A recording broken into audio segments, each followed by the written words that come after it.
नमस्कार, रामबाण क्लासेज के इस डिजिटल मंच पर आपका स्वागत है और मेरा नाम है बलराम योगी। और पिछली क्लास में मैंने आपको ईश्वरी सिंह के बारे में बताया था कि जो ईश्वरी सिंह थे इनके द्वारा दो युद्ध लड़े गए थे। एक युद्ध आता है राजमहल का युद्ध जो टोंक में स्थित है, और दूसरा युद्ध आता है बगरू का युद्ध, जिसके बारे में आज अपन इस क्लास में चर्चा करने वाले हैं। तो ईश्वरी सिंह के जो पिताजी थे उनका नाम था सवाई जयसिंह द्वितीय। तो सवाई जयसिंह द्वितीय ने जो देवारी समझौता किया था, तो उस देवारी समझौते के आधार पर अगर देखा जाए तो जो चंद्रकंवर का पुत्र माधो सिंह था वह शासक बनना चाहिए था, लेकिन जो सवाई जयसिंह द्वितीय थे वह अपनी खींची जो रानी आती है सुखकंवर, उसका जो पुत्र था ईश्वरी सिंह, उसको शासक बनाने के पक्ष में अपना ज्यादा मत रखते थे, अर्थात वह ईश्वरी सिंह को अपना उत्तराधिकारी मानते थे। उसके अलावा जो ईश्वरी सिंह आते हैं वह ईश्वरी सिंह ज्येष्ठ पुत्र थे, और जो सवाई जयसिंह द्वितीय थे, इन जयसिंह द्वितीय के द्वारा अपनी मृत्यु के समय भी अपना जो उत्तराधिकारी था, वास्तविक उत्तराधिकारी था, वो घोषित नहीं किया हुआ था। इसी वजह से ईश्वरी सिंह और माधो सिंह के मध्य में उत्तराधिकार का संघर्ष होता है, और उत्तराधिकार के पहले संघर्ष के बारे में मैं आपको बता चुका हूं। और पहला जो युद्ध हुआ था वह था राजमहल का युद्ध, जो 1747 ईस्वी को लड़ा गया था। अब युद्ध में एक तरफ ईश्वरी सिंह और दूसरी तरफ माधो सिंह फर्स्ट। तो ईश्वरी सिंह का साथ देने के लिए भरतपुर के शासक सूरजमल जाट आए थे, और इधर माधो सिंह की बात करें तो माधो सिंह का साथ देने के लिए इनके जो मामा जी लगते थे जगत सिंह फर्स्ट, उसके अलावा बूंदी का उम्मेद सिंह, कोटा का दुर्जन साल, और मराठों के द्वारा उस माधो सिंह का साथ दिया गया था। तो उत्तराधिकार का फर्स्ट युद्ध अर्थात राजमहल के युद्ध के बारे में मैं आपको बता चुका हूं। ऐसा मैंने पिछली क्लास में आपको बता दिया था। तो आप लोग ज्यादा से ज्यादा इस चैनल को सब्सक्राइब करें और अपने दोस्तों के साथ में शेयर करें, और आने वाली प्रतियोगी परीक्षाओं के लिए आप अपने आप को प्रिपेयर्ड रखें। और आपको ये पता भी है तो बीएसटीसी का एग्जाम आने भी वाला है। तो आज अपन उसी श्रृंखला में आगे बढ़ते हुए अगले उत्तराधिकार के संघर्ष के बारे में चर्चा करेंगे। और अगला जो युद्ध आता है उस युद्ध का नाम है बगरू का युद्ध। सवाई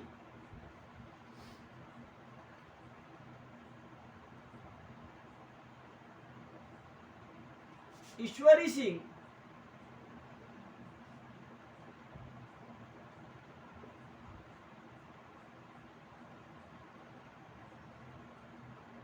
क्योंकि शासक कौन थे, ज्येष्ठ पुत्र कौन थे, ईश्वरी सिंह। तो ईश्वरी सिंह शासक बन जाते हैं, इसी वजह से माधो सिंह और ईश्वरी सिंह के मध्य में उत्तराधिकार का संघर्ष होता है। और उत्तराधिकार के संघर्ष में जो राजमहल का युद्ध था उसके बारे में मैंने पहले आपको बता दिया था। तो आज अपन बगरू के युद्ध के बारे में,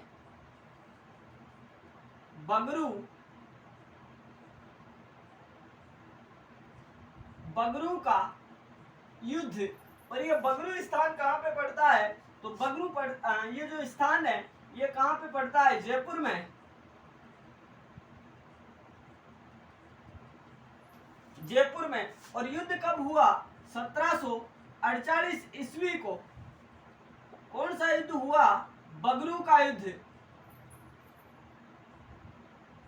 बगरू का युद्ध कब हुआ, 1748 ईस्वी में। एक तरफ इसमें कौन थे, ईश्वरी सिंह,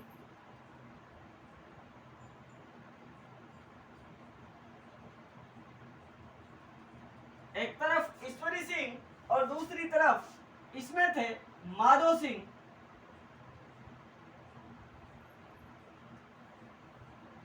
और माधो सिंह का साथ किन किन के द्वारा दिया गया था, तो बात करें अपन जगत सिंह फर्स्ट की,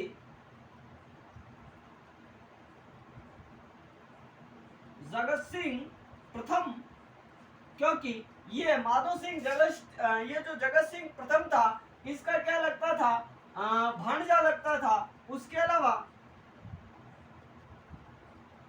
बात करें अपन बूंदी की, तो बूंदी का आता है उम्मेद सिंह हाड़ा।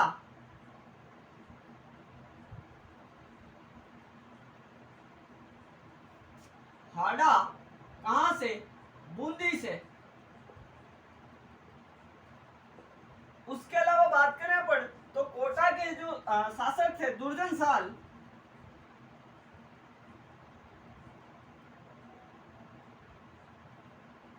दुर्जन साल और शासक कहां के, कोटा के।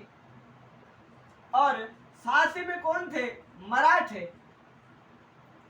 तो माधो सिंह की तरफ से जगत सिंह फर्स्ट मेवाड़ के, उसके अलावा उम्मेद सिंह बूंदी वाले और दुर्जन साल कोटा के शासक, और मराठों के द्वारा किसका साथ दिया गया, माधो सिंह का साथ दिया गया था। इधर ईश्वरी सिंह की बात करें तो ईश्वरी सिंह का साथ किसने दिया, भरतपुर के शासक सूरजमल जाट ने, सूरजमल जाट, जो कहां के शासक, भरतपुर के। और अगर अपन इन दोनों शासकों के मध्य युद्ध की बात करें तो इस युद्ध का परिणाम ये रहा कि माधो सिंह को इस युद्ध में क्या मिली, विजय मिली।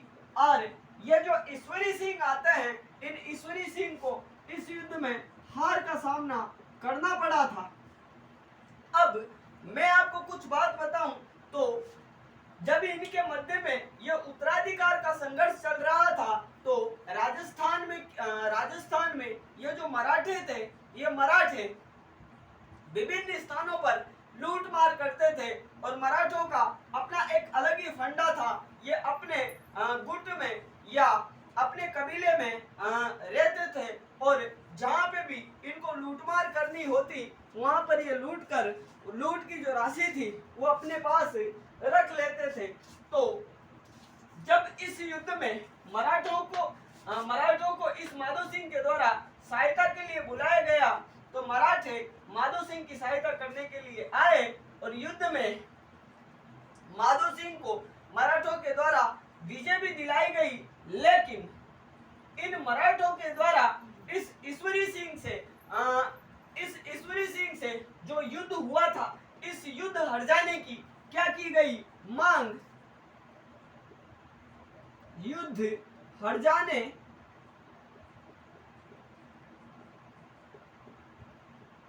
मांग की। अर्थात युद्ध के पश्चात इन मराठों के द्वारा इस ईश्वरी सिंह से युद्ध हर जाने की मांग की गई। युद्ध में जो रुपए खर्च हुए उन रुपयों की इन मराठों के द्वारा ईश्वरी सिंह से मांग की गई। और लास्ट में यह ईश्वरी सिंह इन मराठों से तंग आकर आत्महत्या कर लेता है। आत्महत्या कर लेता है।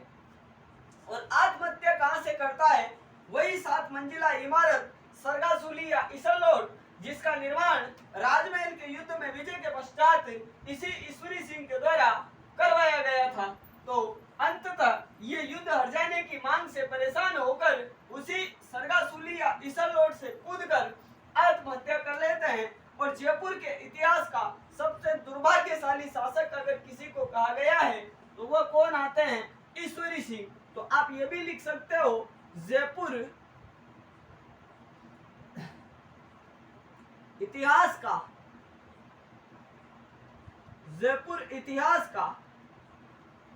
सबसे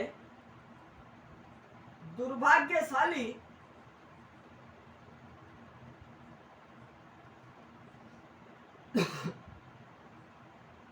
शासक था। यानी जयपुर के इतिहास का सबसे दुर्भाग्यशाली शासक कौन था, तो कौन था, ईश्वरी सिंह। लेकिन ये जो मराठे थे, इन मराठों के पास में कोई ईमान धर्म नहीं था। ये किसी भी प्रकार की धर्म नीति को नहीं मानते थे। और इन मराठों ने जब ये ईश्वरी सिंह आत्महत्या कर लेता है ये मराठे फिर माधो सिंह के पास में आते हैं और माधो सिंह से युद्ध हट जाने की मांग की जाती है। तो माधो सिंह की जो माता आती है चंद्र कुंवर, उस चंद्र कुंवर के द्वारा मराठों से भाई बहन का रिश्ता स्थापित किया गया। तब मराठों ने कुछ सरलता दिखाई और मराठों ने कहा कि दीदी हम युद्ध हर जाने की जो राशि है हम उसको तो वो जो राशि है वो तो आपसे लेकर रहेंगे, लेकिन हम ये कर सकते हैं कि जो रकम या जो मुद्रा या जो रुपए कल हमारे लिए आपको देने हैं, आप उन रुपयों को 1 वर्ष बाद में हमें दे सकती हो। तो माधो सिंह ने कहा कि मामा जी, क्योंकि मराठों को चंद्र कुंवर के द्वारा क्या बना लिया गया था, भाई बना लिया गया था। तो माधो सिंह ने कहा कि मामा जी आप ऐसा करें, आप अभी जाइए, फिर 1 वर्ष होते ही आप यहाँ पे आ जाना और हम आपके लिए जो युद्ध हर जाने की जो आपकी मांग है उसके जितने भी रुपए हैं वो आपको अदा कर देंगे। तो अगले इस बगरू युद्ध के पश्चात शासक कौन बन जाते हैं? माधो सिंह फर्स्ट। तो अब मैं आपको माधो सिंह फर्स्ट के बारे में बताने वाला हूँ, तो आप इसको नोट आउट कर सकते हो। अब शासक कौन बन गए बगरू युद्ध के पश्चात? तो शासक बन गए माधो सिंह।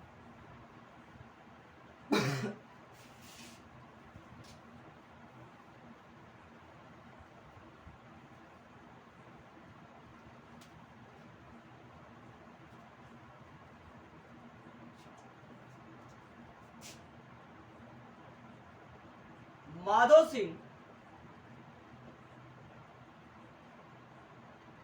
माधो सिंह, और मैंने आपको अभी अभी ये बताया भी था कि माधो सिंह के द्वारा ये कहा जाता है कि मामा जी आपको जहाँ कहीं भी लूटमार करनी है, आप वो लूटमार करके 1 वर्ष बाद में आप जयपुर आ जाना, जितना भी आपका जो युद्ध का जो टैक्स है वह मैं आपको भर दूंगा। तो माधो सिंह के कहे अनुसार मराठे 1 वर्ष बाद में जयपुर में आए और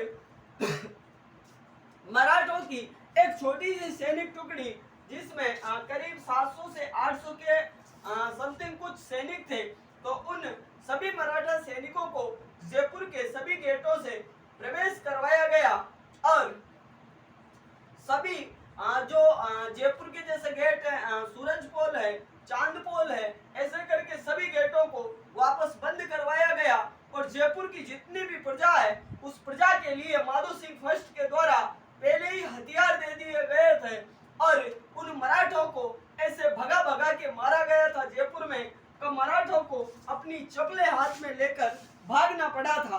तो आपसे कभी ये पूछा जाएगा कि जयपुर में या आमेर में मराठों का कत्लेआम किस शासक के समय में किया गया था, तो आपका आंसर क्या बनता है? माधो सिंह फर्स्ट। तो 10 जनवरी 1751 ईस्वी में आमेर में मराठों का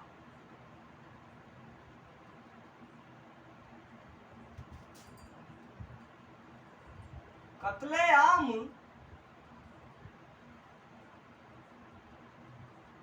किया गया था।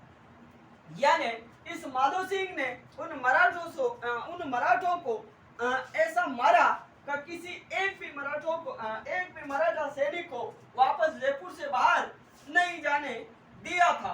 तो मराठों ने क्या सोचा कि अपन को इस विश्वासघात का बदला लेना है, तो उसी विश्वासघात का बदला लेने के लिए ये 1751 की बात है। इसके जस्ट आगे 1759 में एक युद्ध होता है, कक्कोड़ का युद्ध।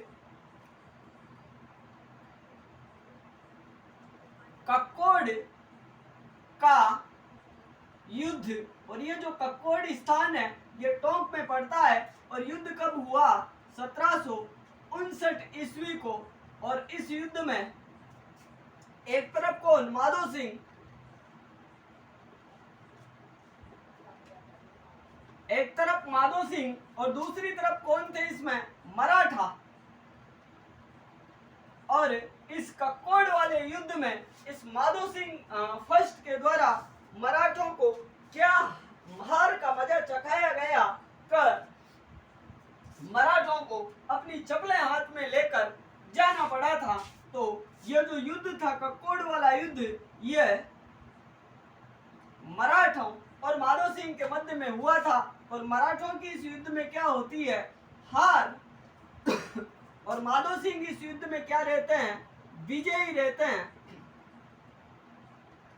उसके बाद में अगर अपन बात करें तो जो मराठे थे, इन मराठों ने 1750 के आसपास संपूर्ण भारत में इतना आतंक मचा रखा था कि जो मुगल बादशाह थे वह भी इन मराठों के आक्रमणों से परेशान थे। और मराठों की मजाल देखो तो मराठों के द्वारा एक बार तो दिल्ली को भी लूट लिया गया था और दिल्ली के आसपास के क्षेत्रों पर लूटमार की गई थी।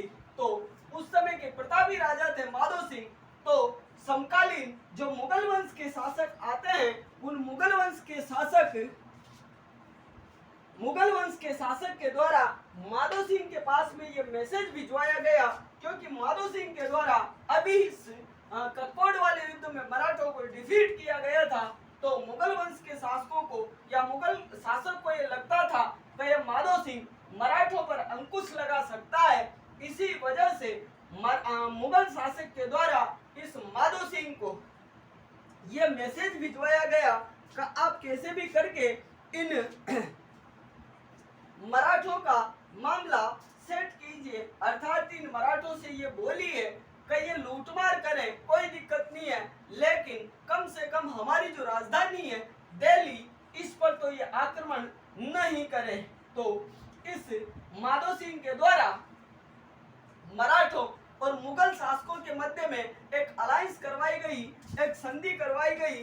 और उस संधि में यह तय किया गया कि मराठे दिल्ली के ऊपर अटैक नहीं करेंगे। तो होता क्या है, ये बात मैं आपको क्यों बता रहा हूं, क्योंकि अगला एक युद्ध होता है भटवाड़ा का युद्ध। भटवाड़ा का युद्ध, भटवाड़ा का युद्ध और हुआ कब था, 1761 ईस्वी को। और भटवाड़ा कहाँ पे पड़ता है, 12 में। तो कौन सा युद्ध, भटवाड़ा का युद्ध। और भटवाड़ा का युद्ध हुआ था तो इसमें एक तरफ माधो सिंह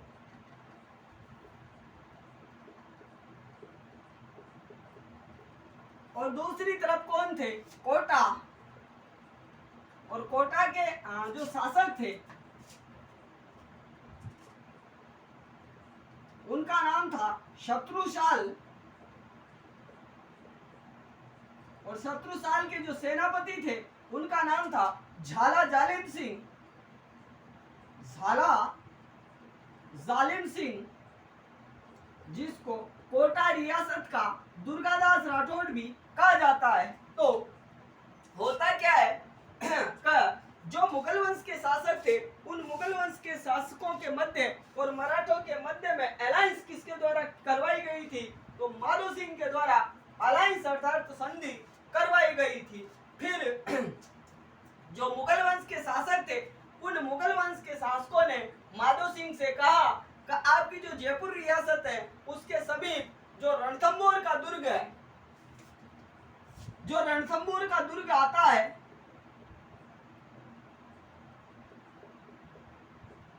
इस रणथंभौर दुर्ग को मैं आपके लिए प्रदान करता हूं। ऐसा किसने बोला, तो ऐसा बोला मुगल वंश के शासक ने। किसको बोला, माधो सिंह को।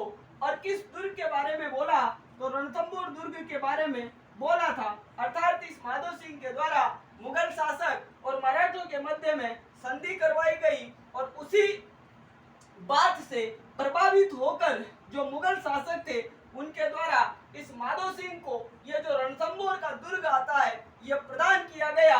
लेकिन इस रणथंभौर दुर्ग पर पहले से ही अधिकार किसका था, कोटा के शासक शत्रुसाल हाड़ा का। तो जैसे ही इस माधो सिंह के द्वारा इस शत्रुशाल हाड़ा के सैनिकों को रणथंभौर दुर्ग से हटाया गया, तो इस शत्रुशाल हाड़ा के जो भी सेनापति थे वह शत्रुशाल हाड़ा के पास में आए और उसने कहा, सेनापतियों ने कहा कि ऐसे माधो सिंह ने रणथंभौर पर अधिकार कर लिया है। तो शत्रुशाल हाड़ा के द्वारा माधो सिंह के पास में मैसेज भिजवाया गया कि इस पर तो हमारा अधिकार है, आपको ये किसने अधिकार दिया। इसी वजह से माधो सिंह और झाला जालिम सिंह जो शत्रुशाल हाड़ा के सेनापति थे के मध्य भटवाड़ा का युद्ध होता है 1761 में। तो यह जो युद्ध था, इस युद्ध में झाला जालिम सिंह विजयी रहता है और इस माधो सिंह को इस युद्ध में हार का सामना करना पड़ता है। उसके अलावा अगर अपन बात करें तो इस माधो सिंह के द्वारा शीतला माता मंदिर का निर्माण करवाया गया था। शीतला माता मंदिर, उसके अलावा इसने क्या किया, मोती डूंगरी महलों का निर्माण करवाया था। मोती डूंगरी महलों का निर्माण करवाया। उसके अलावा अगर अपन बात करें तो 1763 में सवाई माधोपुर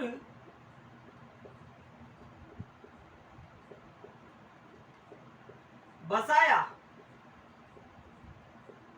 तो ये थे आमेर के शासक माधो सिंह। तो आप इसको नोट आउट कर सकते हो। अगली क्लास में अपन आमेर के और जो शासक बचे हुए हैं उन शासकों की चर्चा करेंगे। तो आज की सेशन को अपन यहीं पे विराम देंगे। तो आज की क्लास और अभी के लिए इतना ही। धन्यवाद। आपका दिन शुभ हो।